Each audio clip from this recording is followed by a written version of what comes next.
নমস্কার, আমি মৌমিতা। আমার কবিতা পাঠ চ্যানেলে আমার সকল শ্রোতা বন্ধু এবং দর্শক বন্ধুকে আন্তরিক শুভকামনা জানিয়ে আজকের গল্প পাঠ শুরু করছি। আজ আমি আপনাদেরকে পড়ে শোনাব সুনীল গঙ্গোপাধ্যায়ের লেখা একটি খুব চমৎকার ছোট গল্প। গল্পের নাম সামান্য ভুল। শুনতে থাকুন আজকের গল্প সামান্য ভুল। দময়ন্তীর জন্য একটা কিছু উপহার কিনতে হবে। দুপুর থেকেই অশেষ অন্যমনস্ক হয়ে যাচ্ছে। মাঝে মাঝেই কি উপহার কেনা যায়, উপহার ঠিক করা এক মস্ত বড় ঝামেলা।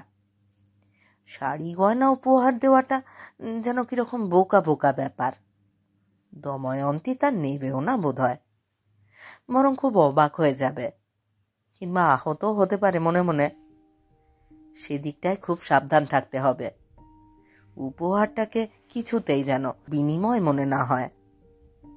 কয়েকদিন আগেই দময়ন্তী তাকে একটা পাঞ্জাবি উপহার দিয়েছে। পাঞ্জাবিটা সে নিজেই সেলাই করেছে। এসব কাজ দময়ন্তী খুব ভালো পারে। নিজে হাতে তৈরি করে কোনো জিনিস উপহার দিতে দোষ নেই। যদিও পাঞ্জাবির কাপড়টা খুব দামি, সেটা দময়ন্তীকে কিনতেই হয়েছে। কিন্তু তার জন্য তো অশেষ আর দাম দিতে চাইতে পারে না। এটা দময়ন্তীর একটা শিল্পকর্ম। অনেক ভেবে চিনতে অশেষ একটা পারফিউম দেবে ঠিক করলো। জিনিসটা ছোটখাটো হবে, আর সব মেয়েই পারফিউম পছন্দ করে।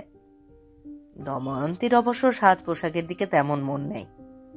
অনেক সময়ই কাছে রুমাল থাকে না, আঁচল দিয়েই মুখ মোছে। নিউ মার্কেটের যে দোকানটা থেকে অশেষ নিয়মিত ব্লেড কেনে, সেই দোকানটায় গিয়ে হাজির হলো অফিস ছুটির পরে। দোকানের মালিক অশেষের চেনা। অশেষ আজ ব্লেডের বদলে পারফিউম চাইল বলে মালিকটি বেশ অবাক হলেন। তিনি 2-3 রকম পারফিউম বার করতেই অশেষ আবার বলল, ছেলেদের নয়, মেয়েদের। অনেক দেখে শুনে একটার গন্ধ তার বেশ পছন্দ হলো। জিনিসটা বিলিতি, মোটামুটি মাঝারি ধরনের দাম। সেটা কিনতে গিয়েও অশেষ একটু থমকে গেল। কিছু একটা তার মনে পড়ল। সে জিজ্ঞেস করল, এরকম আর আছে? মালিক বললেন, ঠিক এরকম তো আর নেই। অশেষ বলল, আমার ঠিক এই রকমই 2টি চাই। সেরকম পাওয়া গেল না। অশেষ তাহলে একটাও কিনবে না। দোকানের মালিক রীতিমতো অবাক। তবুও তিনি বললেন, আচ্ছা দাঁড়ান, আমি অন্য দোকান দেখে আসছি, যদি অন্য কোথাও থাকে। তিনি খুঁজে পেতে আর একটি ঠিক ওই রকম জিনিস নিয়ে এলেন। অশেষ দাম মিটিয়ে বেরিয়ে এলো। 2টি পারফিউমের শিশি রাখলো 2 পকেটে। দময়ন্তীর সঙ্গে দেখা করবার কথা ঠিক 6:30টায়। ন্যাশনাল লাইব্রেরি থেকে পড়াশুনো শেষ করে সে এসে দাঁড়াবে থিয়েটার রোডের মোড়ে। দময়ন্তী আগেই এসে পৌঁছে গেছে। তার হাতে এক গাদা বই। কপালের উপর কয়েক গোছা চুল উড়ে এসে পড়েছে। মুখে একটা ক্লান্ত ভাব, কিন্তু অশেষকে দেখেই সে উজ্জ্বলভাবে হাসল। দময়ন্তীর গায়ের রং বেশ কালো। একমাত্র হাসির সময়ই তার গায়ের রঙের কথা মনে থাকে না। অশেষের দেরি হওয়ার জন্য দময়ন্তী একটুও রাগ করল না। সে নিজেই রাস্তা পেরিয়ে এসে বলল, আমার বইগুলো একটু ধরো তো, আঁচলটা ঠিক করে নি। অশেষ ট্যাক্সি ছাড়েনি, সেটা রাস্তার পাশে দাঁড়ানো। অশেষ দময়ন্তীকে বলল, উঠে পড়ো চটপট। কোথায় যাব? সে দেখা যাবে, উঠে পড়ো তো আগে। আমি কিন্তু কোনো রেস্টুরেন্টে যাব না, আমার খিদে পায়নি। কিন্তু অশেষ তো কোনো রেস্টুরেন্টে যাবে বলেই ঠিক করে রেখেছে। তাছাড়া আর কোথায় যাওয়া যায়? আর কোথায় দুজনে মুখোমুখি বসে কথা বলা যায়, যেখানে আর কেউ এসে বিরক্ত করবে না? ট্যাক্সি এসে রেস্টুরেন্টের সামনেই থামল। দময়ন্তী বলল, তবু তুমি এখানে এলে? বললাম না আমার একটুও খিদে পায়নি। ন্যাশনাল লাইব্রেরির ক্যান্টিনে 3-3খানা সিঙ্গাড়া খেয়েছি। তাহলে আর কোথায় যাব? মারে চমৎকার হাওয়া দিচ্ছে, চলো না আমরা রাস্তায় রাস্তায় ঘুরে বেড়াই। ময়দান দিয়েও হাঁটতে পারি। সে পরে দেখা যাবে, এখন এখানে এসো। দময়ন্তী খানিকটা অনিচ্ছার সঙ্গেই ভিতরে ঢুকল। ভেতরটা চাপা অন্ধকার। কয়েকটি টেবিলে নারী পুরুষ বসে আছে, কিন্তু কারোর কথার কোনো শব্দই শোনা যায় না। একটি টেবিল খালি পাওয়া গেল। দময়ন্তীর খিদে না থাকলেও অর্ডার দিতে হলো এক গাদা খাবারের। শুধু শুধু তো আর এইসব জায়গায় এসে বসে থাকা যায় না। টেবিলে বসে দময়ন্তী হাত বাড়িয়ে অশেষের একটা হাত চেপে ধরল। আবার হেসে বলল, তোমাকে আমি খুব বিরক্ত করি, তাই না? কেন? তুমি রাস্তায় কেন আমার সঙ্গে হাঁটতে চাও না আমি তো জানি, তবুও মনে থাকে না, প্রত্যেকবার ভুলে যাই। কেন কেন হাঁটতে চাই না? কারণ আমি দেখতে ভালো না, তোমার পাশে আমাকে মানায় না। অশেষ গম্ভীর মুখ করে বলল, ঠিক ধরেছ, ঠিক ধরেছ তো। কোনো রাজকন্যা টন্যা ছাড়া আমি কারোর সঙ্গেই হাঁটতে পারি না। দময়ন্তী বলল, ধুর বোকা, রাজকুমারীরা রাস্তায় হাঁটতে যাবে কেন? তারা কখনোই ধুলো ভরা রাস্তা দিয়ে হাঁটে? তাছাড়া তুমি আজকাল সেই রকম রাজকুমারী পাচ্ছ কোথায় বলো? সবই তো চলে গেছে গল্পের বইয়ের মধ্যে। এবারে আসল কারণটা বলবো। তুমি রাস্তা দিয়ে হাঁটতে ভয় পাও, কারণ কেউ তোমাকে দেখে ফেলতে পারে। অশেষ বলল, হ্যাঁ, এই কারণটা অনেকটা ঠিক। তবে এই কারণে সাধারণত মেয়েরাই ভয় পায়। একটা ছেলের ভয় পাওয়া ঠিক যেন মানায় না। তুমি পাও, কারণ মনিকা যদি কখনো তোমাকে দেখে ফেলে আমার সঙ্গে। এটা অশেষ একেবারে অস্বীকার করতে পারল না, কারণ মনিকা তার বোন, সে দময়ন্তীর বিশেষ বান্ধবী। মনিকা ঘুণাক্ষরেও জানে না যে অশেষের সঙ্গে দময়ন্তীর কোনো সম্পর্ক আছে। তবু দুর্বল যুক্তি দেবার চেষ্টায় বলল, মনিকা এই সময় এদিকে আসবে কেন? বারে, ওর চেনাশুনো কেউ তো দেখে ফেলতে পারে। কথাটা বলে দময়ন্তী মুখটা ঝুঁকিয়ে দিয়ে বলল, এখানে তো আমাদের চেনাশুনো কেউ নেই। এখানে তোমাকে একটা চুমু খাবো, ভীষণ ইচ্ছে করছে। অশেষ একটু চমকে উঠে বলল, এত লোকজনের মধ্যে? তাতে কি হয়েছে, আমি কারুকেই গ্রাহ্য করি না। ঠিক আছে, খাও, দেখি তোমার কত সাহস। ঠোঁট দুটো গোল করে দময়ন্তী একটা ভঙ্গি করল, তারপর বলল, এই তো খেলাম মনে মনে, কেউ দেখতে পেল না। অশেষ পকেটে হাত ঢোকালো। এই কি উপহারটা দেওয়ার সময়, নাকি আর একটু পরে? ঠিক সময় মতন হওয়া দরকার। মিয়ারা এসে খাবার দিয়ে গেল। তখনও ওরা চুপচাপ। দময়ন্তী কিন্তু তখনও অশেষের হাতের উপর থেকে নিজের হাত সরিয়ে নেয়নি। অশেষের লম্বা লম্বা আঙুলগুলো নিয়ে খেলা করছে। অশেষ বলল, একটু কিছু খাও তুমি। দময়ন্তী সেই কথা গ্রাহ্য না করে জিজ্ঞেস করল, এই তোমাদের অফিসে সেই গন্ডগোলটা মিটে গেছে? না, ঠিক মেটেনি, সহজে মিটবেও না। আমি তোমাদের মালিককে গিয়ে একদিন বলবো, দেখো কেন এরকম অসভ্য ব্যবহার করছেন। অশেষ হেসে উঠল, অদ্ভুত পাগলের মতন কথা। কোনো মেয়ে হঠাৎ তার প্রেমিকের অফিসের মালিকের সঙ্গে এইভাবে কথা বলতে পারে? এসব কথা দময়ন্তীর মাথায় শুধু আসে। দময়ন্তী বলল, এক কাজ করো, তুমি ওই চাকরি ছেড়ে দাও। যে চাকরিতে মনের কোনো সুখ নেই, সেখানে চাকরি করবার কোনো মানে হয় না। চাকরি ছেড়ে দিলে খাবো কি? আমি চাকরি করে তোমাকে খাওয়াবো। সেটাও তো একটা চাকরি। তুমি জানো না, কোনো চাকরি ভালো নয়। একটুক্ষণ চুপ করে থাকবার পরে অশেষ দময়ন্তীর হাতে একটু চাপ দিয়ে বলল, তোমাকে আমি খুব ভালোবাসি দময়ন্তী। এ তো জানা কথাই, দুজনে যে দুজনকে ভালোবাসে তা তো মনের মধ্যে গাঁথা হয়ে আছে। তবুও বারবার মুখে বলতে ইচ্ছে করে। ভালোবাসা শব্দটা নিজের কানেও শুনতে ভালো লাগে। দময়ন্তী জিজ্ঞেস করল, আচ্ছা তুমি আমাকে কেন ভালোবাসো বলো তো? অশেষ বলল, হে আবার কি কথা, কেন ভালোবাসি তা আবার মুখে বলা যায় নাকি? তবু আমি একটা সাধারণ মেয়ে, দেখতে ভালো নয়, সবার সঙ্গে ঝগড়া করি। অশেষ দময়ন্তীর চোখের দিকে স্থির চোখ রেখে বলল, তুমি যে তুমি, সেই জন্যেই আমি তোমাকে ভালোবাসি। এই সবই পুরনো কথা, পৃথিবীতে বহুবার বলা হয়ে গেছে।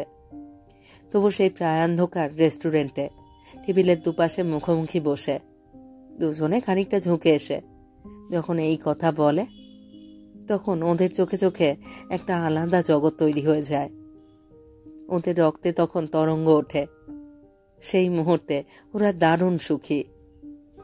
পৃথিবীতে এরও দাম আছে। দময়ন্তীর হাতে একটু টমেটো সস লেগে গেছে। মেয়ারা ন্যাপকিন নেয়নি। সে অশেষের দিকে হাত বাড়িয়ে বলল, তোমার রুমালটা দাও তো। রুমালের জন্যে পকেটে হাত দিয়ে অশেষ ভাবল, এইটাই সেই মুহূর্ত। প্রথমে সে রুমালটি বার করে দিল।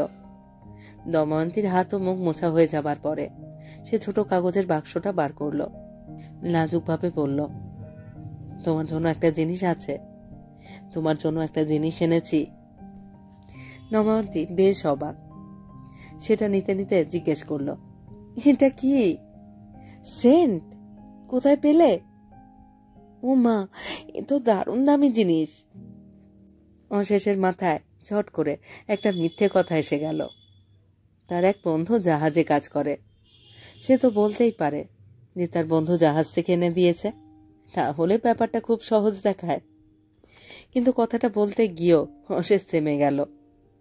এইরকম আনন্দের মুহূর্তে সে কেন মিথ্যে কথা বলবে? যত নিরীহই হোক, তবু তো মিথ্যে। সে বলল, কিনেছি। দময়ন্তী শিশির মুখটা খুলে গন্ধ নিল। মুখ ভরা নিঃশ্বাস টেনে নিয়ে বলল, আহ, দারুণ দারুণ, খুব সুন্দর গন্ধ, এই জিনিসটা খুব ভালো। দময়ন্তী উচ্ছ্বসিত হয়ে উঠল একেবারে।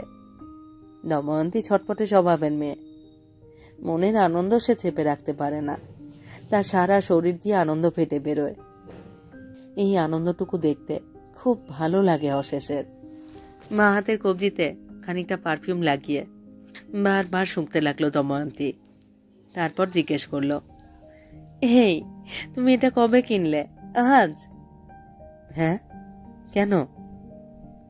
তুমি একটা দোকানে গিয়ে মেয়েদের পারফিউম চাইলে, শুধু আমার কথা ভেবে? আমি বিশ্বাসই করতে পারছি না। কেন?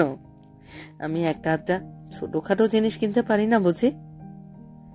তবু শুধু আমারই জন্য, শুধু আমার কথা ভেবে আমার এত আনন্দ হচ্ছে না। অবশ্য ব্যাপারটা পুরোপুরি সত্যি নয়। প্রথমে দময়ন্তীর কথা ভেবেই পারফিউমটা কিনতে গিয়েছিল অশেষ। তারপরই তার মনে পড়েছিল মনিকার কথা। মনিকা তার ছোট বোন, একমাত্র বোন। মনিকার সঙ্গে একসময় দারুণ ভাবছিল দময়ন্তীর। কি একটা কারণে এখন দারুণ ঝগড়া হয়ে গেছে। ঝগড়ার কারণটা দময়ন্তী কোনো দিনই মুখ ফুটে বলে না, মনিকার কাছেও জিজ্ঞেস করা যায় না। এখন দুজনের মুখ দেখা দেখেই প্রায় বন্ধ। অথচ অশেষ যে দুজনকেই ভালোবাসে, প্রেমিকা আর বোন, এই দুজনকেই ভালোবাসা দুরকম, কিন্তু দুটোই তো খুব তীব্র। মনিকাও তার দাদাকে ভালোবাসে অন্ধের মতন। দাদার কাছে সে কোনো কথাই লুকোয় না, একমাত্র দময়ন্তীর সঙ্গে তার ঝগড়ার কারণটা ছাড়া। অশেষও মনিকার কাছে কিছুই লুকোয়নি, একমাত্র এই দময়ন্তীকে ভালোবাসার কথাটা ছাড়া। দময়ন্তীর জন্য পারফিউমটা কিনতে গিয়ে অশেষ তাই মনিকার জন্যও একটা কিনেছিল। দুজনকেই সে ভালোবাসে, তাই দুজনকেই একই উপহার দেবে।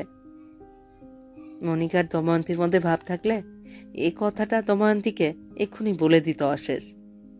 কিন্তু এখন বলে ফেললে হয়তো দময়ন্তীর আনন্দটা একটু কমে যাবে।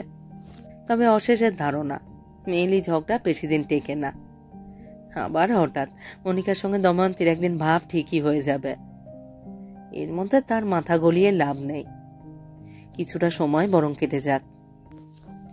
দময়ন্তী বলল, আমার এত ভালো লাগছে না, আমার কি ইচ্ছে করছে জানো, ইচ্ছে করছে তোমাকে খুব আদর করতে, কোথাও পাশাপাশি শুয়ে আদরে আদরে তোমাকে পাগল করে দেব। অশেষের কান দুটো একটু গরম হয়ে এলো। এইসব কথা সাধারণত মেয়েরা বলে না, ছেলেরাই বলে। কিন্তু দময়ন্তীর মুখে কোনো আগল নেই, সে লজ্জা পায় না। গৌতম সান্যালের ফাঁকা ফ্ল্যাটে একদিন সে আর দময়ন্তী সত্যি শুয়েছিল। সেদিনও দময়ন্তী একটুও লজ্জা পায়নি। সে বলেছিল, সেক্স জিনিসটা খুব স্বাস্থ্যকর জিনিস, শরীর আর মন কিরকম হালকা ঝরঝরে হয়ে যায়। কেন আমরা প্রায় এত কাছাকাছি আসি না? এসব কথার জন্য দময়ন্তীকে মোটেই নির্লজ্জ বলা চলে না। তার ব্যবহারে একটা অস্বাভাবিক সরলতা আছে, কোনো রকম ন্যাকামি সে পছন্দ করে না। দময়ন্তী বলল, আমি তো আর কিছুই চাই না, আমি তোমাকে বিয়ে করতেও চাই না, তোমার জীবনে ভাগ বসাতে চাই না, শুধু তোমাকে একটু আদর করতে আর আদর পেতে চাই। কেন বিয়ে করতে চাও না কেন? আমি কি এতই অযোগ্য? মারে, আমাকে বিয়ে করলে তুমি অসুখী হবে। তোমার বোন আমাকে দু চোখে দেখতে পারে না, আর আমরা ব্রাহ্মণ নই বলে তোমার মাও আমাকে পছন্দ করবেন না। আমি তবে সেখানে গিয়ে কি করব? আমরা যদি আলাদা বাড়ি নিয়ে থাকি তাহলে তোমাদের সংসার ভেঙে যাবে। আমি কেন সেরকম স্বার্থপরের মতন কাজ করব? ভালোবাসা তো মানুষকে স্বার্থপর করে না। কিন্তু আমি যে তোমাকে চাই দময়ন্তী, আমিও তোমাকে চাই, তা বলে আমি স্বার্থপর হতে চাই না।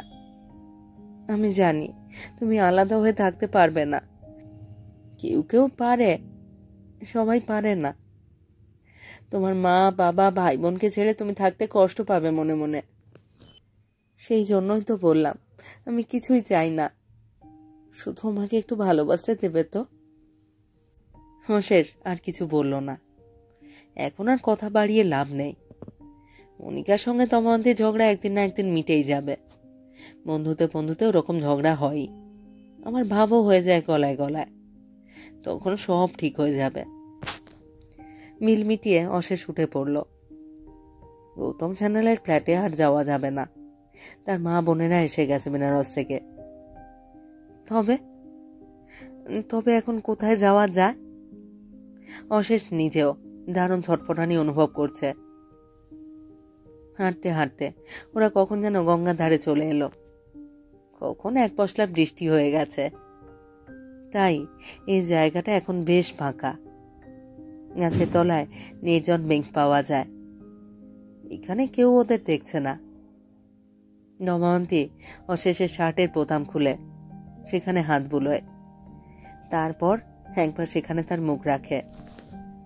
অশেষ তার মুখটা তুলে আনে নিজের মুখের কাছে। চুম্বনটি বেশ দীর্ঘস্থায়ী হয়, দুজনের হাত পরস্পরের পিঠে যেন গেঁথে যায়। নিজেকে ছাড়িয়ে নেবার পর দময়ন্তী বলল, এই যা। কি হলো? সেই পারফিউমটা তুমি যেটা দিলে। আনোনি? না তো। এই মা, ছি ছি, তুমি একটা উপহার দিলে আর আমি সেটা ফেলে এলাম। কোথায় কোথায় ফেলে এসেছ? খুঁজে দেখো ব্যাগের মধ্যে। দময়ন্তী তার ব্যাগের সমস্ত জিনিস উল্টে ফেলে খুঁজল। না, সেটা নেই। দময়ন্তী বলল, আমার মরে যেতে ইচ্ছে করছে। অশেষ সান্ত্বনা দিয়ে বলল, যাকগে, এমন কিছু একটা দাম নয়, পরে আর একটা না হয়। দময়ন্তী কান্না মেশানো গলায় বলল, না না, আমার কাছে ওটার দাম অনেক। তুমি আজ প্রথম আমাকে একটা জিনিস উপহার দিলে, আর আমি সেটা মনের ভুলে। ছি ছি। কোথায় রেখেছিলে? টেবিলের উপর একবার রেখেছিলাম, মনে আছে। তারপর হঠাৎ এমন তাড়াহুড়ো করে চলে আসা হলো। তুমিও দেখোনি? না তো। চলো না। কোথায়? আবার আবার ওই রেস্টুরেন্টে ফিরে যাব। এখন আর ওখানে গিয়ে কোনো লাভ আছে? এর মধ্যে আরো কত লোক এসেছে। না, তবুও আমি একবার যাবই। অশেষের আর ফিরে যাবার ইচ্ছে ছিল না। কিন্তু দময়ন্তী সাংঘাতিক জেদি, সে যা বলবে তা করবেই। গঙ্গার ধারের এমন নিরালা মুহূর্ত ছেড়ে আবার ফিরে যেতে ইচ্ছে করে সেই রেস্টুরেন্টে। ট্যাক্সি পাওয়া গেল না, হেঁটেই যেতে হলো অতটা পথ। ওরা যখন সেখানে পৌঁছলো তখনই এক জোড়া ছেলে মেয়ে বেরুচ্ছে। ছেলেটি অশেষের চেনা, তাদের সঙ্গেই কলেজে পড়তো, একই ইয়ারে। অন্য সাবজেক্ট ছিল, কিন্তু ইউনিয়নের পান্ডাগিরি করতো বলে ওর মুখ চেনা ছিল সকলের। চাঁদা তোলার নামে পয়সা চুরির কি একটা বদনামও রটেছিল, মনে আছে। পাছে ছেলেটি তাকে দেখতে পায়, তাই অশেষ একটু পাশ ফিরে দাঁড়ালো। ওরা বেরিয়ে যাবার পর সে আর দময়ন্তী ভিতরে ঢুকল। তাদের টেবিলটা এখনো ফাঁকা। দময়ন্তী চটপট সেটার কাছে পৌঁছে গেল, কিন্তু সেন্টের শিশিটা নেই। মেয়ারাকে ডেকে জিজ্ঞেস করা হলো। না, সে কিছুই জানে না, সে তো দেখেনি। আরো 3-4 মেয়ারা ভিড় করে এলো। সেন্টের শিশি?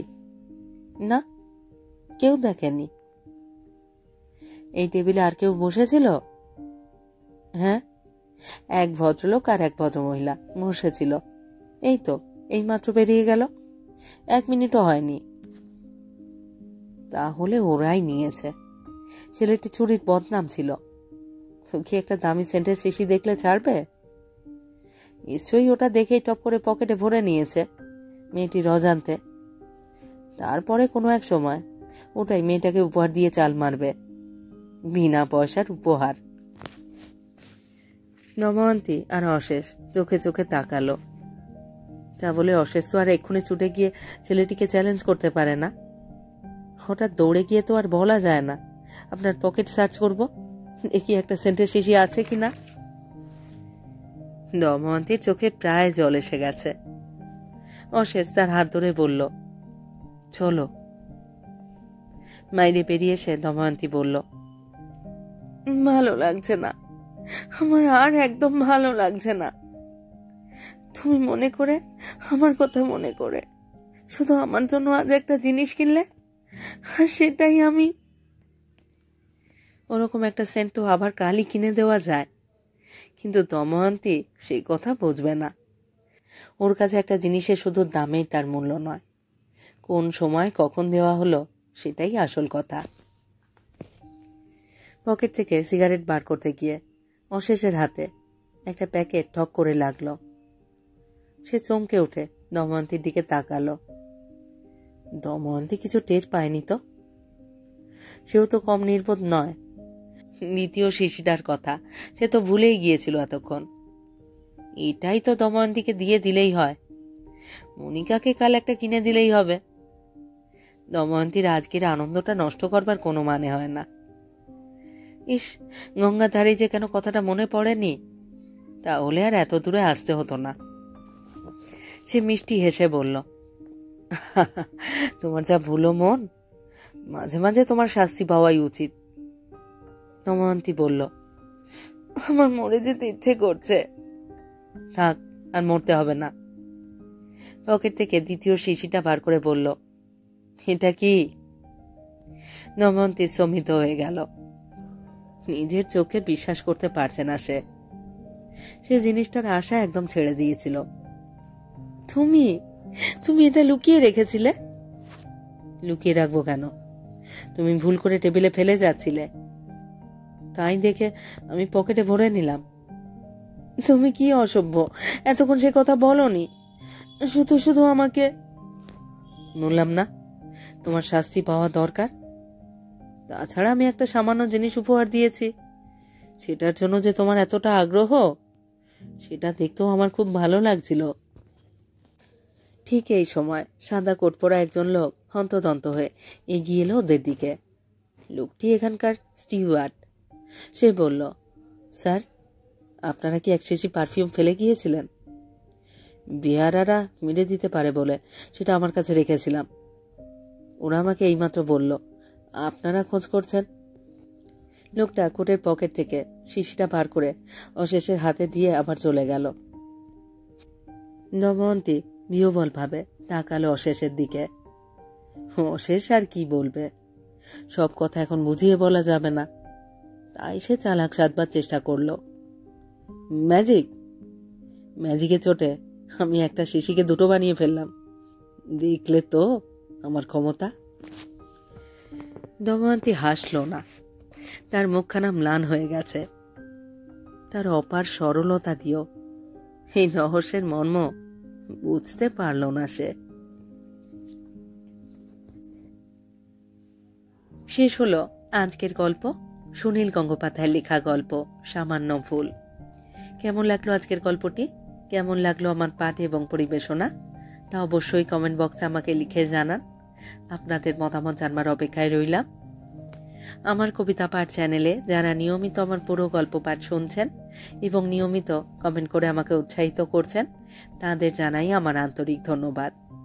যদি আমার গল্প নির্বাচন এবং পাঠ আপনাদের ভালো লাগে, অবশ্যই একটি লাইক করবেন এবং গল্পগুলিকে আপনাদের প্রিয়জনের মধ্যে শেয়ার করবার অনুরোধ রইল।